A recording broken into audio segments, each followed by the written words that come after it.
নমস্কার, গল্পকথকৃতি চ্যানেলে সবাইকে স্বাগত। শুরু করেছি মৈত্রী দেবীর নহন্যতি উপন্যাস। আজকে শুনবেন দ্বিতীয় পর্ব।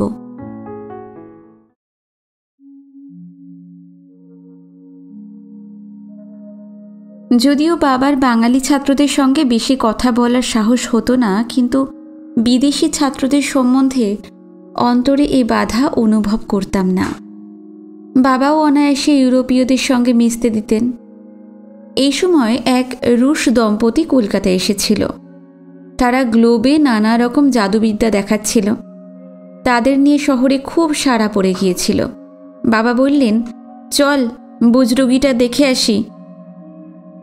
গ্লোব থিয়েটারের স্টেজের উপরে চোখে কালো রুমাল বেঁধে ভূমিলুণ্ঠিত কালো গাউন পরে একটি সুন্দর মহিলা এসে দাঁড়াতেন, আর তার স্বামী দর্শকদের ভিড়ের মধ্যে নেমে আসতেন। ভদ্রমহিলা দর্শকদের বলতেন প্রশ্ন করতে। দর্শকদের মধ্যে থেকে উঠে দাঁড়িয়ে কেউ প্রশ্ন করলে তার সুবেশ তরুণ স্বামী সেই ব্যক্তির নাড়ি ধরতেন। তখন মহিলাটি স্টেজের উপর থেকে তার অনুচ্চারিত প্রশ্ন এবং উত্তর গড়গড় করে বলে যেতেন। প্রশ্নগুলো কখনো ঠকাবার জন্য করা হতো, কখনো বা কোনো মর্মান্তিক গোপন খবর জানবার জন্য। যেমন একজন উঠে দাঁড়াতেই চোখ বাঁধা মহিলাটি বললেন, তুমি জানতে চাও তোমার পকেটে যে দেশলাইয়ের বাক্সটা আছে তাতে কটা কাঠি আছে? 52টা। কিংবা তুমি জানতে চাও তোমার স্ত্রী তোমার প্রতি অবিশ্বাসিনী কিনা? তিনি তো ঠিকই আছেন, তুমিই অবিশ্বাসী। এই না শুনে সারা হল শুদ্ধ লোকের উচ্চ হাসিতে ভদ্রলোক অপ্রস্তুত। বাবা বললেন, এই মেয়েটা তো জাহাবাজ, একে একটু বাজিয়ে দেখতে হবে। আজকাল অর্থাৎ এই 1900 শতকের শেষের দিকে এদেশে যেরকম অলৌকিক ও অতি প্রাকৃতের দিকে ঝোঁক হয়েছে উচ্চবিত্ত শিক্ষিত সমাজেও, আমাদের সময় যতদূর মনে পড়ে এটা কম ছিল। এখন ঘরে ঘরে ছবি থেকে ভস্য পড়ে, অদ্ভুত অদ্ভুত জিনিসপত্রর আবির্ভূত হয়। এইসব গল্প বিদ্বান বৈজ্ঞানিকেরাও সহজে বলেন, তখন তা হতো না। শিক্ষিত লোকেরা কোনো আজগুবি অতিপ্রাকৃত ঘটনা বিশ্বাস করতে ইতস্তত করতেন, অন্তত মনে মনে যাই হোক মুখে তা স্বীকার করতেন না। আমার বাবাও যে একেবারে কুসংস্কার মুক্ত ছিলেন তা নয়, কিন্তু তার প্রকাশ্য মন তা স্বীকার করত না। অতএব পরীক্ষা করবার জন্য ওই রুশ দম্পতিকে নিমন্ত্রণ করা হলো। বাবার ধারণা দর্শকদের মধ্যে ওদেরই লোক ছিল। আমি বললুম, তাহলে তুমি কিছু জিজ্ঞেস করলে না কেন? বাবারে, যা জাহাবাজ মাইয়া, কি জানি কি কইয়া দিব। আমাদের বাড়িতে চায়ের বৈঠকে বেশ কয়েকজন প্রতিষ্ঠাবান ব্যক্তি এলেন, অধ্যাপক, লেখক ইত্যাদি। চায়ের সঙ্গে এই মজার খেলা চলতে লাগলো। ভদ্রলোক নাড়ি টিপে ধরেন, ভদ্রমহিলা তার মনের কথা বলে দেন। অবশেষে আমার পালা এলো। আমি ভাবলাম একটু ফাঁকি দেবার চেষ্টা করা যাক। বাংলা কথা বলবে কি করে? মনে মনে বললাম, আমার শেষ কবিতাটার নাম কি? ভদ্রমহিলা ঠোক্কর খেয়ে খেয়ে বললেন, ভোগ পাত্র। উচ্চারণ বিকৃত, কিন্তু ঠিকই বলেছিলেন। একজন তরুণ অধ্যাপক বললেন, থটরিং ছাড়া আর কিছুই নয়। বাবা বললেন, বেশ, তাতেই সব ব্যাখ্যা হয়ে গেল নাকি? এই রুশ দম্পতিকে নিয়ে আমরা একদিন এম্পায়ার থিয়েটারে ইটালিয়ান অপেরা দেখতে গেলাম। বাবা, মা, আমি আর ওরা দুজন।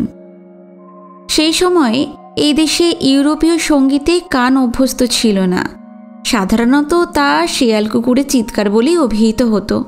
এখন ট্রানজিস্টরের কল্যাণে বস্তির রোয়াকেও জ্যাজ সঙ্গীত তো বাজছেই, বিথোফেনও বাজছে। তখন এটা কল্পনাতীত ছিল। 2-3 পুরুষ ধরে যারা পাশ্চাত্য শিক্ষায় তামিল পেয়েছেন, যাদের বলা হতো ইঙ্গবঙ্গ সমাজের লোক, তাঁদেরই বাড়িতেই ইউরোপীয় সঙ্গীতের চর্চা হতো। মেয়েরা টুংটাং পিয়ানো বাজাতেন। অতিথি অভ্যাগত বিবাহোপযোগী পাত্র এলে ড্রয়িং রুমে পিয়ানো বাজিয়ে কৃষ্টির পরিচয় দিতেন। কিন্তু সেটা একেবারে শিশু সুলভ ব্যাপার ছিল। অতএব বোঝাই যাচ্ছে ইটালিয়ান অপেরা আমার কাছে খুব একটা উপভোগ্য ছিল না। কিন্তু জানি সে কথা কাউকে বলবো না, কারণ এই তো সবে এসব জায়গায় আসছি, এতে বড় হয়ে ওঠার গৌরবটা অনুভব হচ্ছে। তাছাড়া নিজেকে বেশ বোদ্ধা প্রমাণ করতেই চাই, অজ্ঞ বলে নয়। যাই হোক, অন্যমনস্কভাবে অপেরা দেখছি যেন ওষুধ খাচ্ছি। হঠাৎ ওই রুশ ভদ্রলোক, তখন তাকে অভদ্রলোকই বলবো, দক্ষিণ হাতটি বাড়িয়ে আমার গলা জড়িয়ে ধরলেন। আমি তো আঁতকে উঠলাম। যদিও এইসব বিষয়ে আমাদের অজ্ঞতা যথেষ্ট ছিল, তবু স্বাভাবিকভাবে আমরা ঠিকমতোই ব্যবহার করতাম। আমি এক ঝাঁকানি দিয়ে তার হাতটা সরিয়ে দিলাম। আবার যেন স্প্রিং দেওয়া কলের মতো সেই ব্যক্তিটি সেটি ফিরিয়ে আনলো। ভাবলুম কি করা যায়, এখানে তো চেঁচামেচি করা যাবে না। নিচু হয়ে পায়ের নাগড়াটা খুলে আস্তে আস্তে ওর হাঁটুর উপর রাখলাম। এবার সেও আঁতকে উঠল। আমি খুব ধীরে ধীরে বললাম, তোমাকে জুতো মারব। তখন স্প্রিংটা অন্যদিকে কাজ করল। সে তাড়াতাড়ি হাত সরিয়ে নিল। বাড়ি ফিরে এই গল্পটা বলাতেই মা বাবার উপর ভারী রেগে গেলেন, যাকে তাকে এতটা বাড়ির ভিতরে নিয়ে আসার জন্য। কিন্তু বাবা খুব হাসছেন।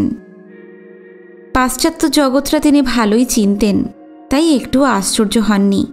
মাকে বলতে লাগলেন, অমৃতাকে নানা অবস্থায় নানা লোকের সঙ্গে মিশতে শিখতে হবে। ও তো তোমার মতো ঘরে বসে থাকবে না। যদি একটু চেষ্টা করে, ও একদিন সরোজিনী নাইডু হবে। যাই হোক, এই কাণ্ডের পরেও যে কাজটা তখন মার এবং আমার কাছে ভয়ানক খারাপ এবং অক্ষমনীয় মনে হয়েছিল, এবং আমরা দুজনেই খুব উত্তেজিত হয়ে পড়েছিলাম যে বাবা ওদের সঙ্গে কিছু খারাপ ব্যবহার করলেন না, এমনকি রবি ঠাকুরের কাছে নিয়ে যাবার যে কথাটা ছিল সেটাও স্থির রাখলেন। আমি তার কাছে এদের জাদুবিদ্যার গল্প করেছিলাম। উনিও এদের দেখবার জন্য ব্যগ্র হয়েছিলেন। অলৌকিক অতি প্রাকৃতে বিশ্বাস না থাকলেও রবি ঠাকুর মনে করতেন সব বিষয়েই পরীক্ষা করে দেখবার চেষ্টা করা উচিত। সেটাই বৈজ্ঞানিক। অনুসন্ধান করব না কেন? তাই একটা দিন ঠিক হয়েছিল রুশ দম্পতিকে নিয়ে যাবার জন্য। বাবা, আমি ওদের সঙ্গে যাব না, লোকটা ভারী বিশ্রী। তা কি হয় মা? সব ঠিক আছে। তুমি এখন না গেলে কবি কি ভাববেন? তাছাড়া জীবনে কত রকম অবস্থায় কত রকম মানুষের সঙ্গে দেখা হবে। নিজের শক্তিতে বুদ্ধিতে সবসময় তুমি ঠিক পথে স্থির থাকবে, এ তো আমি জানি। জগতে খারাপ লোক আছে বলে কি তুমি গর্তে ঢুকে থাকবে? দুপুরবেলা বাবা ও আমি রুশ দম্পতিকে নিয়ে কবির কাছে গেলাম। ওদের দোতলার পাথরের ঘরে বসিয়ে আমি তিনতলায় ওকে খবর দিতে গেলাম। পাথরের সেই ঘরটা চোখের সামনে ভাসে। নিচু নিচু চৌকিতে গদিগুলি জাপানি মাদুর দিয়ে মোড়া, আর কুশনগুলিও জাপানি মাদুরের। ওই ঘরের পরে বহু পরিবর্তন দেখেছি। ওই ঘরেই তার শেষ নিঃশ্বাস পড়েছে। উপরে গিয়ে দেখি তিনি তৈরি হয়েই আছেন। একটা কাগজে কয়েকটা প্রশ্ন লিখে নিয়ে কাগজটা বইয়ের মধ্যে পুরে উঠে দাঁড়ালেন। চলো, জাদুকরীকে দেখা যাক। ঘোরানো সিঁড়ি দিয়ে আমরা নেমে এলাম। ওরা অপেক্ষা করছিল। দু চার কথার পর মেয়েটি চোখে কাপড় বাঁধল। তার স্বামী এসে ওর নাড়ি ধরল। মেয়েটি কিছু বলতে পারল না, কিন্তু সে যে চেষ্টা করছে বোঝা গেল। কবি তো ওদের অপ্রস্তুত করতে চান না, ব্যাপারটা বুঝতে চান। তিনি বলতে লাগলেন, কি করলে সুবিধা হবে? আমি যদি কাগজে লিখি সুবিধে হবে? মেয়েটি বললে, হতে পারে। উনি তখন কাগজে লিখে কাগজটা উল্টে রাখলেন। তবুও কিছু হয় না। মেয়েটির কপালে বিন্দু বিন্দু ঘাম জমা হলো। সে উঠে দাঁড়িয়ে পায়চারি করতে লাগলো। তারপর বারান্দায় চলে গেল।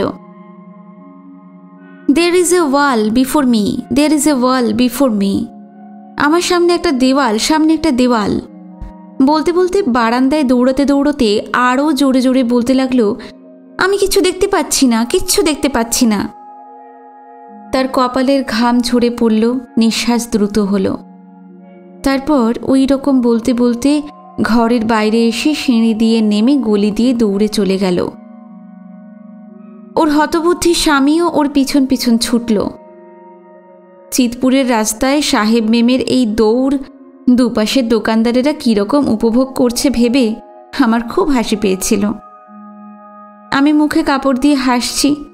বাবা বললেন, তুই এখানে থাক, আমি ওদের পৌঁছে দিয়ে আসি। কবি আমাদের পিতাপুত্রের বুদ্ধির উপর যথেষ্ট কটাক্ষ করলেন এবং অধ্যাপকদের কাছ থেকে এর চেয়ে বেশি কী প্রত্যাশা করা যায় তাও বললেন। এদিকে বাবাও ক্ষুব্ধ। তার ক্ষোভের কারণ ওরা কবির কথা বলতে পারল না, আর তারটা পারল। রুশ জাদুকরের উপাখ্যান এইভাবেই শেষ হল। এইসব ঘটনা যখন চলছিল তখন মির্জা ইউক্লিড আমাদের বাড়ি আসতো, কিন্তু সেই সময় তাকে লক্ষ্য করিনি। আমার সঙ্গে কোনো কথা হয়েছে বলেও মনে পড়ে না। যেদিনের কথাটা মনে আছে সেটা একটা বিকেল। বাবা তার লেখবার টেবিলে বসেছিলেন, আর উল্টো দিকের একটা চেয়ারে বাবার দিকে মুখ করে সে বসেছিল। বাবা আমাকে ডেকে পাঠালেন, এই আমার মেয়ে অমৃতা, আর এই আমার ছাত্র মির্জা ইউক্লিড। সে উঠে দাঁড়ালো। আমি ওকে এক পলক দেখলাম। ওর চোখে পুরু চশমা, চুল হালকা, চোয়াল উঁচু, মুখ চৌকো। বিদেশিদের এই অভ্যাসটা আমার খুব ভালো লাগে। মেয়েদের দেখলে ওরা উঠে দাঁড়ায়, আর আমাদের ছেলেরা হয়তো পায়ের ওপর পা তুলে বসে থাকবে, নয়তো ন্যাকামি করবে বা এমন ভাব করবে যেন মেয়েদের উপস্থিতি টেরই পাচ্ছে না। বাবা বললেন, ইউক্লিড যেখানে থাকে সেখানে ওর খুব অসুবিধে হচ্ছে, তাই আমি ওকে এখানে থাকতে বলছি। ওর জন্য একটা ঘরের ব্যবস্থা করে দাও তো। এক মুহূর্তের জন্য আমার মনটা খারাপ হয়ে গেল। আমি বললাম, বাবা, বাড়িতে আবার একজন ইংরেজ কেন? বাবা আমার আপত্তিতে বেশ একটু বিরক্ত হলেও খুব সাবধানে বাংলায় বললেন, এই ইংরেজ নয়, ইউরোপের একটা ছোট্ট দেশের মানুষ। আর ইংরেজ হলেই বা কি, এই তোমার শিক্ষা হলো? এইবার আমি মির্জা ইউক্লিডের দিকে তাকালাম। বিদেশের নাম সম্বন্ধে আমার তখনও কোনো অভিজ্ঞতা ছিল না, নইলে হয়তো নাম শুনেই বুঝতাম যে ওটা অ্যাংলো স্যাকশন নাম নয়। যা হোক, চেহারা দেখে বুঝলাম যে এ ইংরেজ নয়। রং যদিও সাদা, চুল কালোই, লালচে নয়, ব্যাক ব্রাশ করা, কপালের দুধার দিয়ে উঠে গেছে, গালের হাড় উঁচু, একটু পাহাড়িদের মতো। সে চকিতে একবার আমার দিকে চেয়ে চোখ সরিয়ে নিল। আমার আপত্তি অবশ্য ঠিক ইংরেজ বলেছিল না, কিন্তু এটা বলাই ভালো মনে করে বলেছিলাম। এই সময় বিদেশিদের যাতায়াত ও কলকাতার এলিটদের সঙ্গে মেলামেশার জন্য আমাদের বাড়ির সাজগোজ বদলানো হচ্ছিল একটু একটু করে। এ বিষয়ে আমিই অগ্রণী ছিলাম। মা এসবের একেবারেই পারতেন না। বাবা আর আমি এগবার্ট অ্যান্ড্রিউজ নামে একটা নিলামের দোকান থেকে নিত্য নূতন আসবাব নিয়ে আসতাম। দিল্লি কানপুরের পিতলের জিনিস পালিশ করা, দরজার হাতল থেকে ছিটকিনি পর্যন্ত আমাকেই করতে হতো। এই বাড়ি পরিচ্ছন্ন রাখার কাজ আমাদের মতো আধা সাহেবী বাড়িতে যথেষ্ট কষ্টকর ছিল। একে তো বাড়িতে অনেক লোক, তাছাড়া গ্রাম থেকে যখন তখন গ্রাম্য আত্মীয় স্বজন রোগীর চিকিৎসা করাতে, গ্রহণের গঙ্গা স্নান করতে, কালীঘাটে পুজো দিতে উপস্থিত হতো সদল বলে। আমার মা আবার কাউকে ফেরাতেন না। রোগ নিয়ে কেউ এলে মা সুপটু নার্সের মতো তাদের সেবা করতেন। মার নিজের কোনোদিন কালীঘাটে যাবার ইচ্ছা ছিল না। মার বাপের বাড়ি সম্পূর্ণ ব্রাহ্মভাবাপন্ন, কিন্তু গ্রামের কোনো বৃদ্ধা আত্মীয়া এলে আমাদের শেভরেলে গাড়ি করে প্রতিদিন তাকে কালীঘাটে পাঠাতেন। গাড়ি করে ঘোড়া ঘোড়া গঙ্গা জল আনতেন। মার দরজা সর্বদা সবার জন্য খোলা থাকত। কিন্তু এর ফলটা আমার পক্ষে খুব ভালো হতো না, কারণ আমি অল্প কিছুদিন হলো একলার জন্য একটা ঘর পেয়েছি। অবশ্য সম্পূর্ণ একলা নয়, এই ঘরে আমার সঙ্গে রাত্রে শান্তি এবং আমার 11 বছরের ছোট বোন সাবিত্রী অর্থাৎ সাবি সুতো। কিন্তু ঘরটা আমারই, আমি ওই ঘর সুন্দর করে সাজিয়েছি। সব নিচু নিচু আসবাব করেছি। খাটের পা কেটে সেটা নিচু করা হয়েছে। আসবাব অবশ্যই সামান্যই। সাদা কালো দাবার ছকের মতো পাথরের মেঝে পালিশ করা। ধূপ আর ফুলে সর্বদা সুগন্ধি রাখতাম সেই ঘর। যে কেউ আসতো বলতো ঘর তো নয়, মন্দির। মাঝখানের দেওয়ালে রবি ঠাকুরের একটা ছবি ছিল, মাথায় টুপি পরা। সেই ছবিটা আমার ভারী আশ্চর্য লাগতো। ঘরের যে কোণেই তুমি থাকো মনে হবে তোমার দিকে তাকিয়ে আছেন, এর আবার পথ নেই। অবশ্য যখনই দেশ থেকে আত্মীয় স্বজন তাদের পোঁটলা পোঁটলি নিয়ে উপস্থিত হতো তখনই আমার ঘর ছেড়ে দিতে হতো, কারণ বাড়ির মধ্যে বাড়তি ঘর ওই একটাই। তারা দেওয়ালে হাতের ছাপ লাগিয়ে, পর্দায় হাত মুছে, টেবিলে জলের দাগ করে, গ্রহণের স্নান পুণ্যে তৃপ্ত হয়ে যখন চলে যেত তখন আবার আমাকে নূতন করে কাজে লাগতে হতো। মায়ের অবশ্য এসবে কিছু যেসে যায় না। বাহ্য বস্তুর দিকে তিনি তাকান না, মানুষই তার কাছে মূল্যবান। মানুষের মনে কষ্ট দিয়ে ঘর সাজাতে হবে এটা তার একেবারেই মনে আসে না, কিন্তু আমার আসে যায়। আমি গোছানো সাজানো বাড়িতে বসে কবিতা পড়তে এবং লিখতে ভালোবাসি। আর ভালো লাগে কাকার কাছে স্বাধীনতা যুদ্ধের গল্প শুনতে, যে যুদ্ধটা আমাদের চারপাশে চলছে অথচ আমাদের গায়ে আঁচটুকু লাগছে না। কাকা আমার বাবার জ্যাঠুতো ভাই। ওদের বাড়িতেই একটু আধটু এদিকে ঝোঁক আছে। কাকার বড়দাদা জেলে আছেন, সেটা আমার খুব গর্বের বিষয়। আমি সহপাঠীদের তার গল্প করি, কিন্তু আমাদের বাড়িতে এইসব নেই, অর্থাৎ বাবা এসবের আমল দেন না। আজকে যখন পিছন দিকে তাকিয়ে ভাবি তখন বেশ মনে পড়ে বেশিরভাগ উচ্চশিক্ষিত উচ্চবিত্ত লোকেরা সে সময় স্বাধীনতার সম্ভাবনার কথা ভাবতেই পারতেন না। একটা কথা প্রায়ই শুনতাম, এই করে এরা ইংরেজ তাড়াবে, তাহলেই হয়েছে।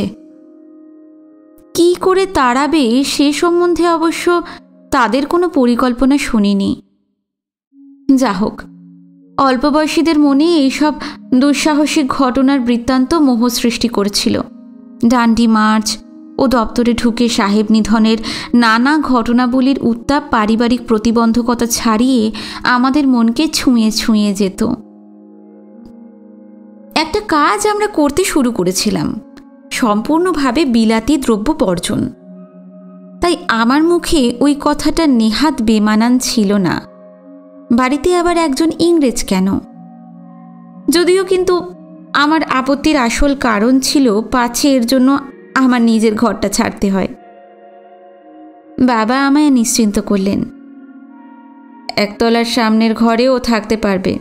ঘরটাকে পার্টিশন করে দিলে সামনের দিকে লোকজন এসে বসতে পারে, বা তোর কাকা থাকতে পারে, আর ভিতরের দিকে ইউক্লিড থাকবে। সেই দিন সন্ধেবেলা ন্যাশনালিজম প্রবন্ধটা দিলেন বাবা। বললেন, এই বইটা পড়, ইংরেজ হলেই কি সে শত্রু? এমন দিন একদিন আসবে যেদিন প্যাট্রিয়টিজম একটা অপরাধ বলে গণ্য হবে। সেদিন অনেক রাত্রি পর্যন্ত আমি বইটা নাড়াচাড়া করলাম, কিন্তু ভালো করে কিছুই বুঝলাম না। বাবা সবসময় আমাকে এই রকম নাগালের বাইরে বই দিতেন। আমিও না বুঝেই পড়তে ভালোবাসতাম। এই বোঝা না বোঝার আলো ছায়াময় জগৎটা আমার সব সময় ভালো লাগতো, যেন বুঝতে পারছি অথচ পারছি না। অপার রহস্যময় ঘোমটা পড়া এই বিশ্বের অধরা ছায়াই তখন আমার কবিতার প্রেরণা ছিল। 2-3 দিনের মধ্যেই সমস্ত ব্যবস্থা হয়ে গেল। পার্টিশন করেও ঘরটা খুব ছোট নয়। একটা ছোট খাট, টেবিল চেয়ার, একটা বড় বেতের সোফা, একটা পিয়ানো ও টুল, আর মাঝখানে একটা গোল টেবিলের পাশে দাঁড় করানো ল্যাম্প। গৃহসজ্জা মন্দ কি? পর্দাও টানিয়েছে একটা গলির দিকের দরজায়। এই ঘরটা আমার ঘরের ঠিক নিচে। সকালবেলা খাবার টেবিলে মির্জা ইউক্লিডের সঙ্গে বাবা নানা বিষয় গল্প করতেন, কি পড়বে বলতেন। একদিন বাবা বললেন, তোমরা দুজনে আমার কাছে শকুন্তলা পড়ো। হিতোপদেশ থেকে সংস্কৃত শিখে লাভ নেই, একটা উপভোগ্য বই হলে ভালো লাগবে।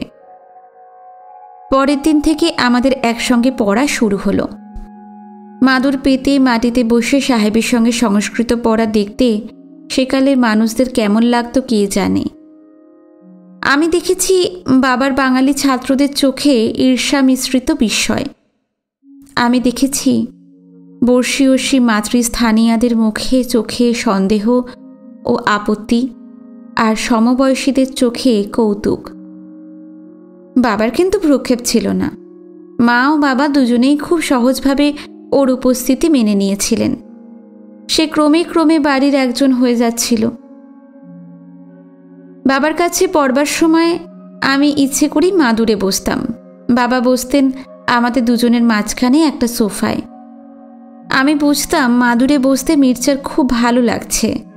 একে নতুনত্ব, তারপর আমাদের সঙ্গে একাত্ম হবার ইচ্ছা।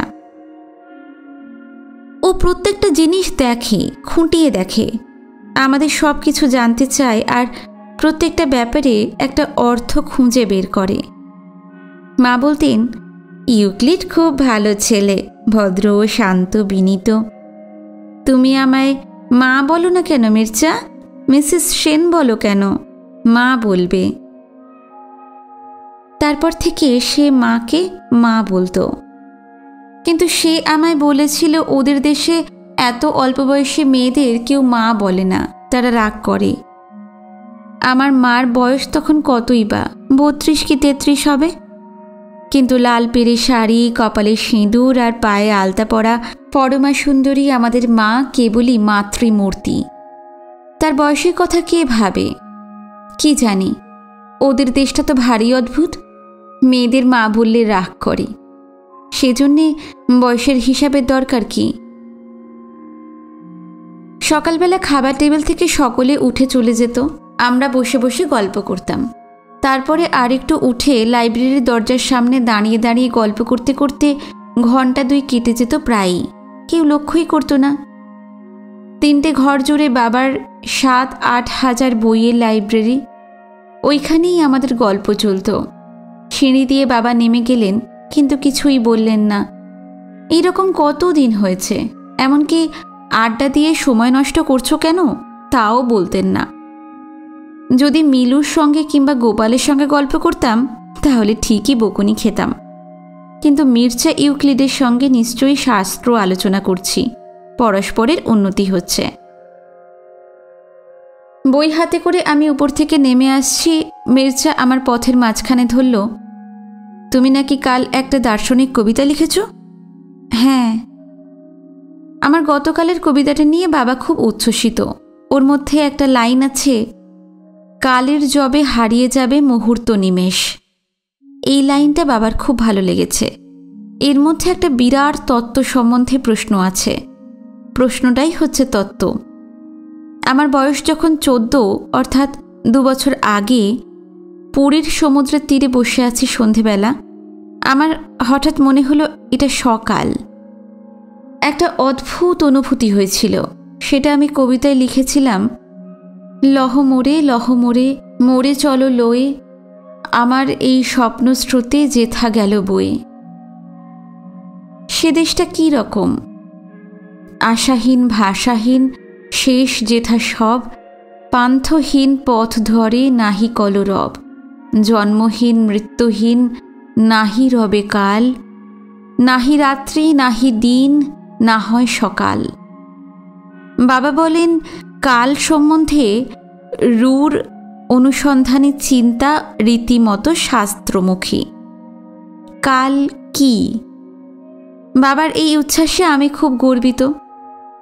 কিন্তু যখন বাবা আমাকে নির্দেশ দেন তুমি এই রকম লিখে আনো, তখন আমার ভালো লাগে না। কবিতার স্বাভাবিক গতি বন্ধ হয়ে যায়। একটা ডানা মেলা পাখি ডানা ভাঁজ করে পায়ের কাছে মুখ থুবড়ে পড়ে। ভোগপাত্র কবিতাটি লিখে তাই আমি খুশি নই। মির্জা মুচকি হেসে বললে, তুমি কি দার্শনিক কবিতা লিখবে এতটুকু মেয়ে?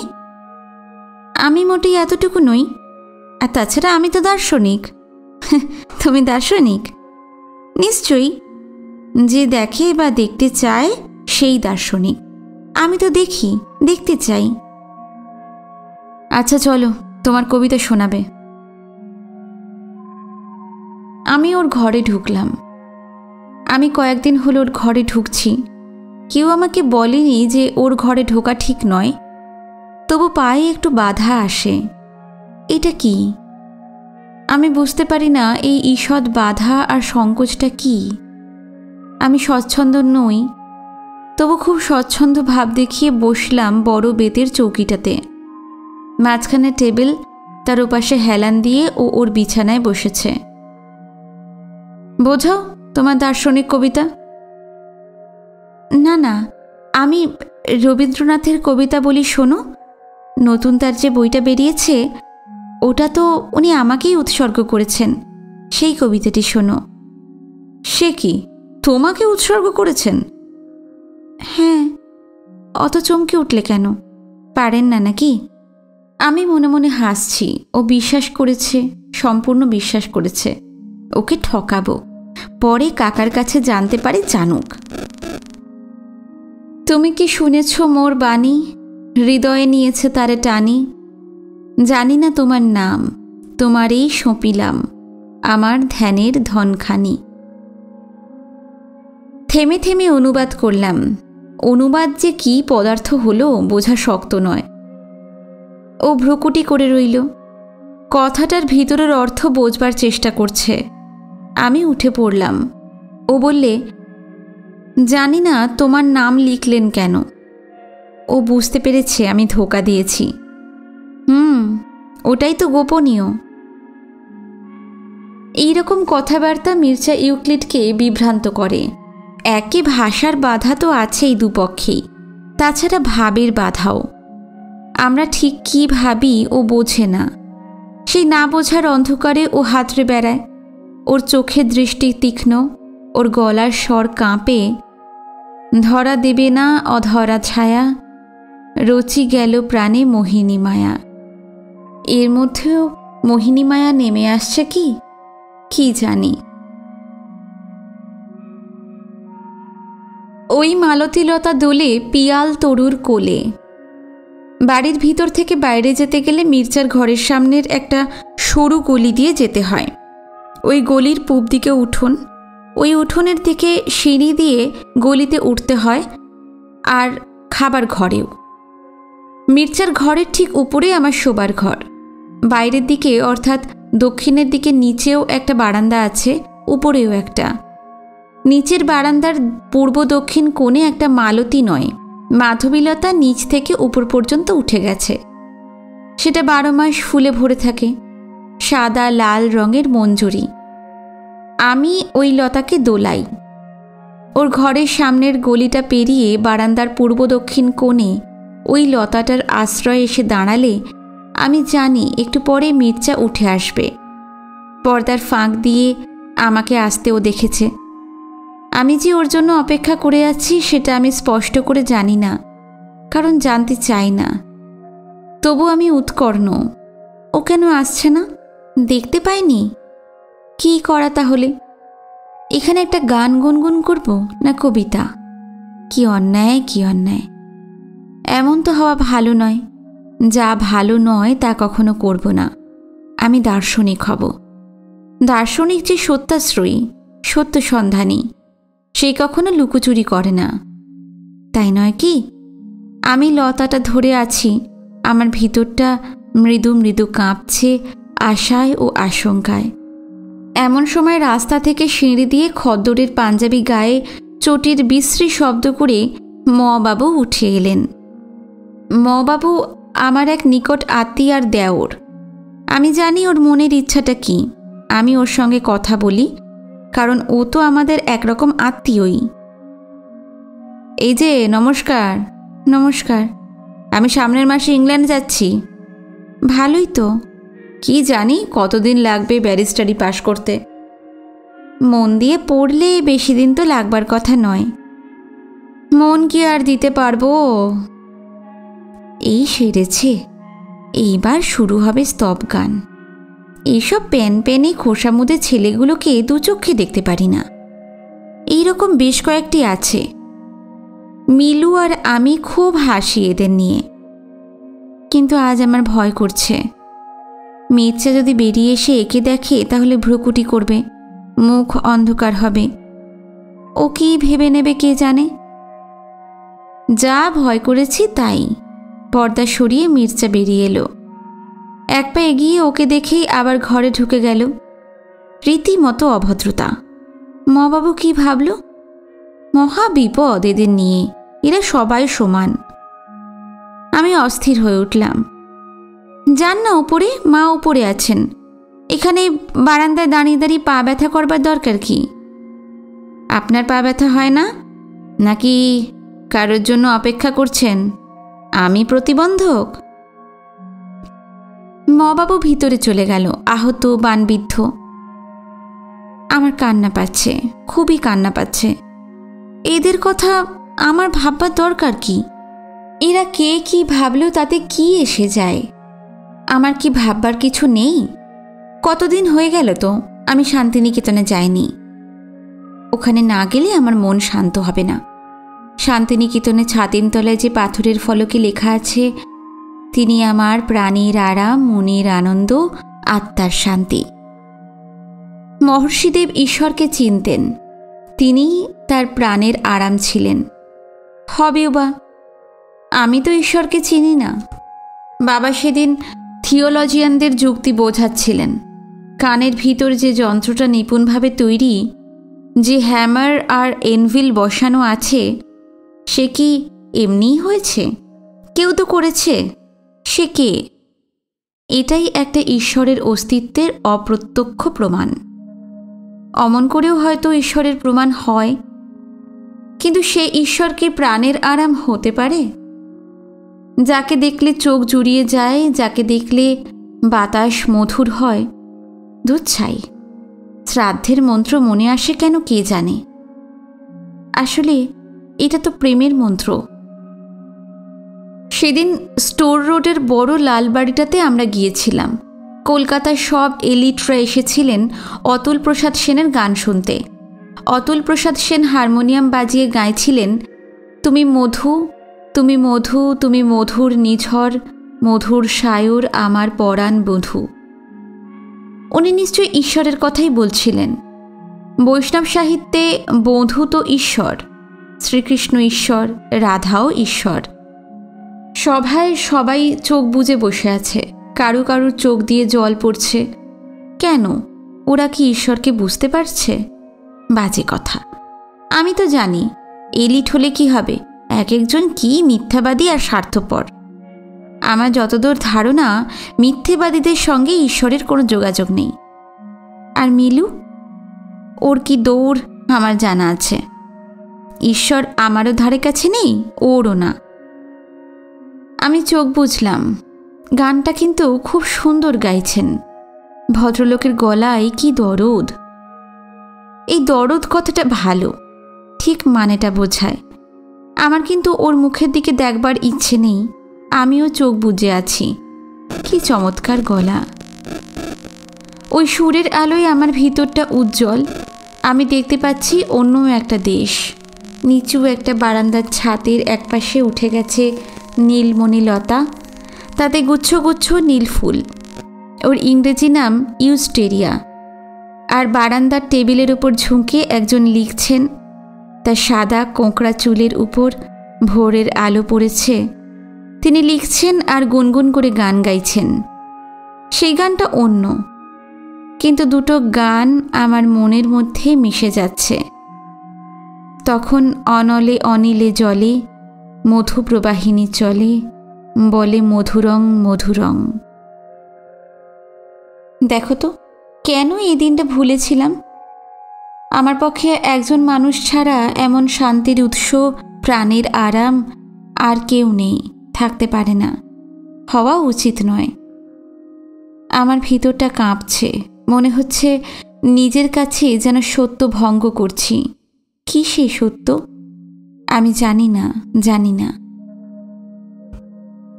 মির্জার কাণ্ড দেখেছ? অভদ্র, অভদ্র।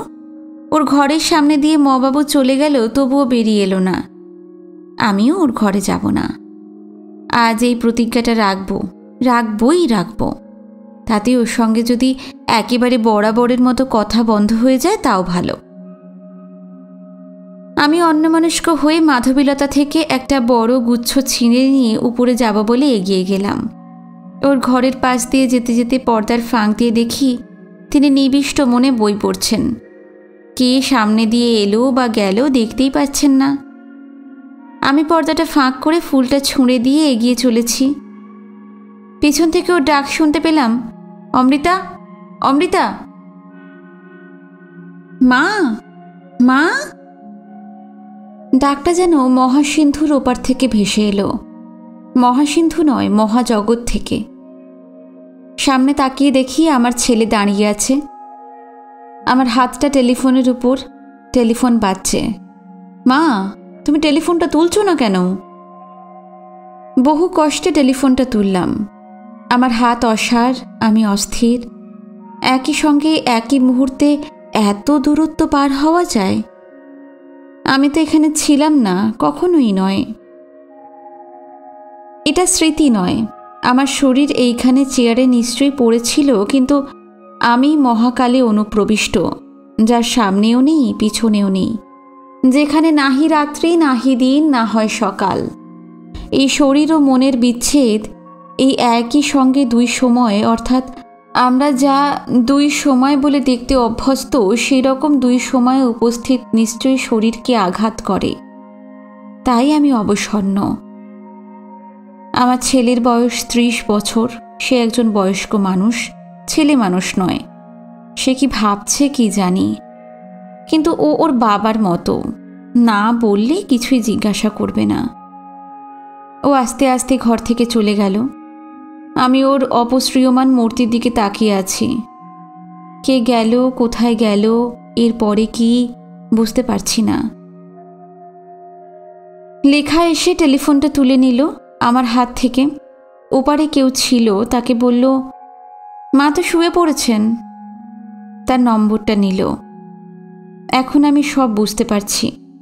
ওই লোকটার সঙ্গে কথা বলার দরকার, কিন্তু ভালোই হয়েছে। কি কথা বলবো যদি ভুল হয়? লেখা বললে, মা আপনি শুয়ে পড়বেন, চলুন, আমি আপনাকে বলছি, আপনি কারোর সঙ্গে কথা বলুন। আমার কিছু হয়নি লেখা, কিছু না।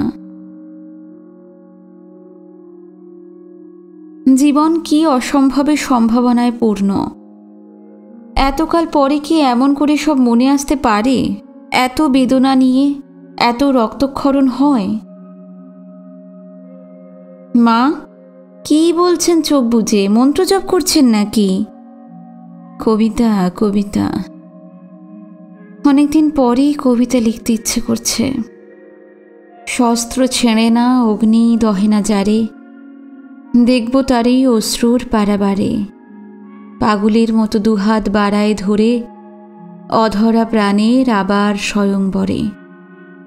চলো যাই দূরে, যেখানে দাঁড়ায় কাল, ভেঙে চুরে দিয়ে ঝেড়ে ফেলে জঞ্জাল। শুধু হাতে নিয়ে মুক্ত প্রাণের দ্বীপ, নূতন বধূর কপালে পরাবে টিপ। সেখানে যাবই যেখানে রয়েছে থেমে বাসর রাত্রি অবিচল কারু প্রেমে। এতক্ষণে বুঝতে পারছি কেন আজ 1 বছর ধরে আমার মনে মনে ক্রমে ক্রমে কোথাও যাবার ইচ্ছাটা এত প্রবল, এত দুর্দমনীয় হয়ে উঠছে। কেবল মনে হয় কোথাও যাই, কোথাও যাই, দূরে, অনেক দূরে। আর এখন মনে হচ্ছে এই বারান্দাটা দিয়ে বেরিয়ে আকাশে ভেসে কোথাও চলে যাই। লেখা বলছে, শুতে চলুন মা। চলো যাই, চলো, চলুন, শুয়ে পড়বেন, চলুন। রাত্রি অনেক হয়েছে, আমার স্বামী ঘুমোননি। সেপ্টেম্বর মাসে সের্গি এসেছিল, আজ অক্টোবর শুরু। এই 1 মাস পর উনি লক্ষ্য করেছেন আমি এখানে নেই। কি হয়েছে উনি জিজ্ঞাসা করতে পারছেন না, সেটা ওর স্বভাব নয়। এই দীর্ঘ 38 বছর আমাদের বিবাহ হয়েছে, এর মধ্যে আমাদের যুক্ত জীবনে কোনো দ্বন্দ্ব নেই। উনি নিশ্চয়ই কোনো এক রকম করে জানেন যে এই সংসারে, আমি একান্ত সংসারে গৃহিণী হয়েও আমার কিছুটা বাকি আছে, যার খবর উনি জানেন না। তাতে ওর কিছু আসে যায় না, কারণ উনি দিতেই জানেন, দাবি করতে জানেন না। আমি জানি ওকে সংশয়ে রাখা উচিত নয়, আমার কিছু বলা উচিত, কিন্তু এতদিন পরে আমি কি বলবো? ওর বইটার কথা কি করে বলবো? মির্জা, তুমি এত মিথ্যে কথা লিখলে কেন? যা সত্য ছিল তাই কি যথেষ্ট নয়?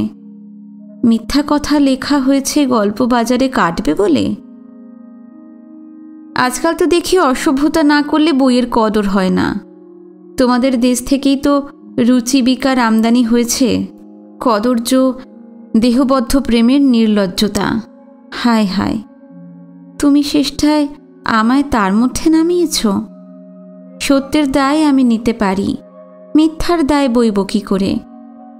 আমার ভবিষ্যৎ আছে, নাম খ্যাতি আছে, ছেলে মেয়ে আছে। আমি ভারতীয় নারী, সুনাম নষ্ট হওয়া তো মৃত্যুর অধিক। অপমানে আমার সারা শরীর গরম হয়ে যায়। আমি মুখে চোখে জল দিয়ে আসি। আজ 1 মাস হয়ে গেল, একটি রাতও আমি ঘুমোতে পারছি না। ক্রোধের দাহ জ্বলছে, সে জ্বালায় জ্বলছে অনেক কিছু। আজ 40 বছর ধরে আমার যে মান সম্মান সম্ভ্রম সমস্ত নষ্ট হতে চলেছে। তোমার বইয়ের 20টা এডিশন হয়েছে, বহুজনের সামনে তুমি আমায় বিবস্ত্রা করেছ। এ কি ভালোবাসা বলে নাকি? বইটা আমি পড়িনি, তবে যা শুনলাম তাতে তো তাই মনে হচ্ছে। বইটা জোগাড় করে পড়তে হবে, কিন্তু কে পড়ে দেবে? ওই ভাষা তো আমরা কেউ জানি না। আমি যন্ত্রণায় ছটফট করছি, ওর মুখটা মনে করবার চেষ্টা করছি। মুখই যদি মনে না পড়ে তবে ঝগড়া করব কার সঙ্গে? আমার ওর মুখ ভালো করে মনে পড়ছে না। সে যে অনেক দিন হয়ে গেল। কেবল দেখি পার্টিশনে হেলান দিয়ে ও বসে আছে, ওর সেই বকের পালকের মতো সাদা পা দুটো। আমি জানলার কাছে এসে দাঁড়িয়েছি। আজকাল জানলায় শিক থাকে না, থাকে গ্রিল, ওটা ধরে দাঁড়ানো যায় না। উন্মুখ মন যখন জানলা দিয়ে বেরিয়ে যেতে চায় তখন গড়াত ধরে শক্তি পাওয়া যায়। নন্দলালের একটা ছবি আছে, রাত্রির অন্ধকারের আবছা মূর্তি বন্দিনী সীতা একটা গড়াত ধরে আছে। আমার নিজেকে তেমনই মনে হচ্ছে। এই গড়াত খুলে দাও, যাই যাই। সময়ের সমুদ্র পেরিয়ে আমার এই 40 বছরের সংসার ছেড়ে, আমার নাম খ্যাতি কর্তব্য ছেড়ে চলো যাই, চলো যাই। মির্জা, তোমায় একবার দেখতে চাই। আমি বাবাকে বললাম, রবীন্দ্রনাথ বিদেশে যাবার আগে আমরা কি একবার তার সঙ্গে দেখা করতে যাব না? নিশ্চয়ই, ইউক্লিডও যেতে চায়। তাকে লেখা হলো। যথারীতি একদিন পরই উত্তর এলো, তথাস্তু, সকন্নক সশিষ্য এসো। সেবারে আমরা বড় গেস্ট হাউসে উঠেছিলাম। সকালবেলা উত্তরায়ণে দেখা করতে যাব আমরা 3 জন, আমি, মির্জা আর বাবা। আমি আর মির্জা একটু আগে বেরিয়ে পড়েছি। বাগানে টেনিস কোর্টের কাছে পায়চারি করছি। বাবা আর আসছেনই না। সম্ভবত পথে ক্ষিতিমোহন সেনের সঙ্গে দেখা হয়েছে। ভালোই হয়েছে, তাতে আমরা ক্ষুণ্ণ নই। কি সুন্দর সকালটা! কলকাতার পর শান্তিনিকেতন আমাদের দুজনকে যেন আলিঙ্গন করছে। তার আকাশ ভরা কোলে মোদের দোলে, হৃদয় দোলে। বাবা এলেন, চলো। আমি বললাম, আমি পরে যাব, তোমরা যাও, আমি আমার বন্ধুদের সঙ্গে দেখা করে আসি। আমি ওদের সঙ্গে যাব না, আমার একলা কথা বলার আছে। আমি অবশ্য কোনো বন্ধুর সঙ্গে দেখা করতে যাচ্ছি না, এখানে আমার কোনো বন্ধু নেই। আমি 2-3 দিনের জন্য আসি, তখন আবার কোন বন্ধুর সন্ধানে যাব? একটি যে আছেন, একাই 100, মাত্র 100। কবির কাছ থেকে এসে বাবা মির্জাকে নিয়ে লাইব্রেরি দেখাতে গেলেন। ও পুঁথির সংগ্রহ দেখবে, জ্ঞানের জন্য ওর আকণ্ঠ তৃষ্ণা। বাবা এই ছাত্র নিয়ে খুব গর্বিত। বাবার প্রদর্শনীতে আমরা দুজনেই দ্রষ্টব্য বস্তু। কবি বড় জানালার কাছে ইজি চেয়ারে হেলান দিয়ে বাইরের দিকে চেয়েছিলেন। আমি নিঃশব্দে ঘরে ঢুকে পায়ের কাছে একগুচ্ছ ফুল রাখলাম। উনি হাত বাড়িয়ে দিলেন। হাতে দাও। আমার দিকে তীক্ষ্ণ দৃষ্টিতে তাকিয়ে আছেন, মৃদু মৃদু হাসছেন, অর্থপূর্ণ হাসি।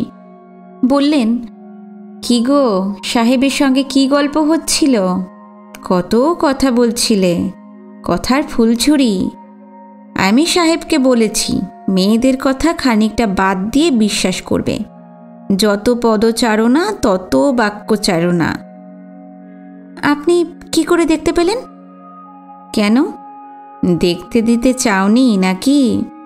তাহলে আরেকটু সাবধান হতে হতো। আমি লক্ষ্য করলাম জানলা দিয়ে নিচের বাগানের হাতাটা দেখা যাচ্ছে সম্পূর্ণ। আমার রাগ হচ্ছে। তা তো হচ্ছেই, কীরকম রাগ? উনি আমার কাপড়ের আঁচলটা ধরে বললেন, এ কি নীলাম্বরী? তারপর তিনি গান ধরলেন, পিনহ চারু নীল বাস, হৃদয়ে প্রণয় কুসুম রাস। আমার কান ঝাঁঝা করছে, বুক ধকধক করছে। পরিহাসটা ভালো লাগছে, কিন্তু সহ্য করতে পারছি না। মাথাটা সামনে ঝুঁকে পড়েছে। উনি আমার বিনুনিটা ধরে টান দিয়ে মুখটা ঊর্ধ্বমুখী করে দিলেন। আমি চোখ বুজে আছি।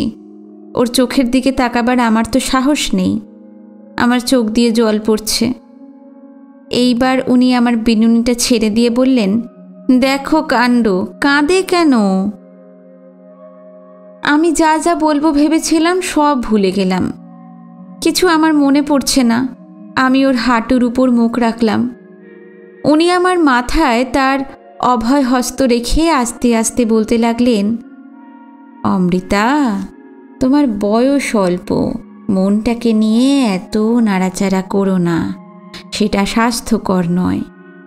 মনটা স্বচ্ছ কাকচক্ষু সরোবরের মতো স্থির রাখো, তার নিচে বহুদূর গভীরতা। কিন্তু এখনই তাকে চঞ্চল করে উত্তাল করার দরকার নেই। শান্ত হয়ে থাকো।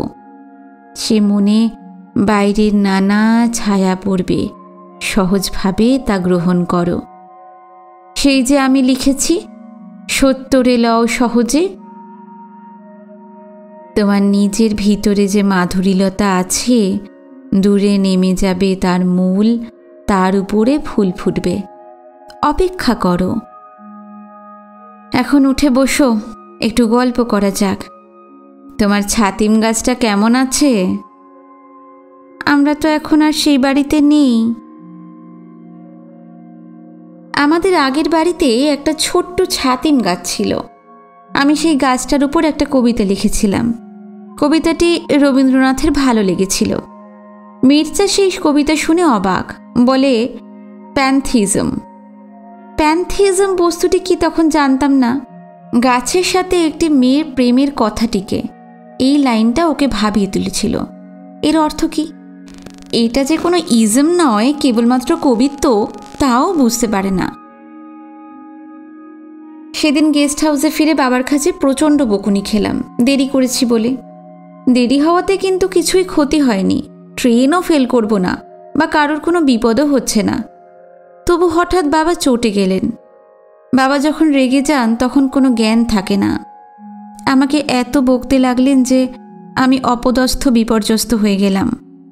মির্জাও করুণভাবে আমার অবস্থা দেখতে লাগলো। সকালবেলার সুন্দর সুরটা কেটে গেল। সুর কাটতে, তাল ভাঙতে বাবার জুড়ি নেই। ইন্দ্রসভা হলে ওর মর্তে নির্বাসন হতো। কিন্তু এটা তো ইন্দ্রসভা নয়, ওর নিজেরই সংসার। এখানে সকলকেই মাথা নিচু করে সয়ে যেতে হয়। সেদিন ট্রেনে উঠে বাবা ক্রমাগত শান্তিনিকেতনের নিন্দা করতে লাগলেন। এ প্রতিষ্ঠান টিকবে না, টিকতে পারে না। কবি যেদিন চক্ষু বুঝবেন তার পরদিনই উঠে যাবে। মির্জা চুপ করে শুনছে, মাঝে মাঝে সায়ও দিচ্ছে। বাবা আরও বলে চলেছেন, এইবার প্রতিষ্ঠান ছেড়ে কাব্য নিয়ে পড়েছেন। প্রার্থনা কবিতার ওই লাইনটা, দেশে দেশে দিশে দিশে কর্মধারা ধায়, অজস্র সহস্রবিধ চরিতার্থতায়। ওই চরিতার্থতা শব্দটা নাকি যথেষ্ট কাব্যগন্ধি নয়। ওটার প্রয়োগ একেবারে ভালো হয়নি। তা হতে পারে। আমি এখন কাব্যবিচার শুনতে চাই না। আমি রেলগাড়ির জানালায় মাথা রেখে ওদের দিকে পিছন ফিরে বসে দিবা স্বপ্নে বিভোর হয়ে রয়েছি। রেলগাড়ির চাকা ধকধক চলেছে। গাড়ির চাকা কথা বলে, গান করে। আমার মনে একটা গান গুনগুন করছে। কোন দূরের মানুষ যেন এলো আজ কাছে, তিমির আড়ালে। তখন রবীন্দ্রনাথের গান এত শোনা যেত না, কজনই বা গাইত। হঠাৎ কখনো ওর গান শুনলে বুকের ভিতর মোচড় দিয়ে উঠত। এই গানটা মাত্র গত সপ্তাহে শুনেছি কালিদাসবাবুর কাছে। কালিদাসবাবু খুব মিষ্টি গান করেন। রামানন্দ চট্টোপাধ্যায় মহাশয় বাড়ি গিয়েছিলাম। উনি সেকালের ঠাকুরবাড়ির গল্প করেন। আমি প্রায়ই বিকেলে ওখানে যাই। সেদিন তিনি ছিলেন না, অপেক্ষা করে করে সন্ধ্যা হয়ে গেল। তাই কালিদাসবাবু আমায় পৌঁছে দিয়ে গেলেন। রমেশ মিত্র পার্কটা পার হতে হতে গুনগুন করে উনি গাইছিলেন। আমার কানে সুরটা রয়েছে, আমি গুনগুন করে গলায় তোলবার চেষ্টা করছি। বাবা উঠে বাথরুমে ঢুকলেন। মির্জা এসে আমার পিছনে দাঁড়ালো। অমৃতা, বলো, এদিকে তাকাও। আমি ঘুরে বসে ওর দিকে তাকালাম। ওর স্থির অপলক আমার দিকে চেয়ে রইল সম্মোহিত দৃষ্টি। আমি দেখতে পাচ্ছি ওকে, এখনও ঠিক তেমনই দেখতে পাচ্ছি। ওপরের বাঙ্কের দড়িটা ধরে একটু ঝুঁকে আমার দিকে চেয়ে আছে। একটু পরে আমরা দুজনেই হেসে ফেললাম। কি ভাবছিল এতক্ষণ? একটা গান মনে করবার চেষ্টা করছিলাম। বাবা এই সময় বেরিয়ে এলেন। কি বলছিস তোরা? বাবা, ইউক্লিডকে ওই গানটা অনুবাদ করে দাও না, আমার দিন ফুরালো ব্যাকুল বাদল সাঁঝে। তুমি করো, তুমি বা পারবে না কেন? তারপর আমার অসাধ্য বুঝে বাবা বলতে লাগলেন, আচ্ছা, বুকে দোলে তার বিরহ ব্যথার মালা, গোপন মিলন অমৃত গন্ধ ঢালা। বর্ষার বর্ণনায় বিরহের কথা আসতেই হবে। বর্ষা বিরহীর মনকে সন্তপ্ত করে, পর্যুৎ সুখী করে। বাবা মেঘদূতের কথা বলতে লাগলেন। এদিকে বলা হচ্ছে বিরহ ব্যথার মালা, অন্যদিকে গোপন মিলনের কথা। মিলন ও বিরহ এই দুই বিপরীত ভাব দিয়ে একটা সম্পূর্ণতা বোঝানো হচ্ছে। রবীন্দ্র কাব্য বিপরীতের প্রয়োগ সম্বন্ধে বাবা খুব ভালো করে বলতে লাগলেন। কিন্তু আজকের দিনে এই দ্বিতীয়বার তাল কাটল। এত কথার দরকার কি? আজ যে মুহূর্তে মির্জা আমার চোখের দিকে তাকিয়েছে, আমি বুঝতে পেরেছি বিরহ ও মিলন একসঙ্গে কি করে থাকে, আর তার ব্যাকুলতাই বা কী। আমি ওর ফর্সা গলার উপর সেই অদৃশ্য মালার সুগন্ধ পাচ্ছি। গোপন মিলন অমৃত গন্ধ ঢালা।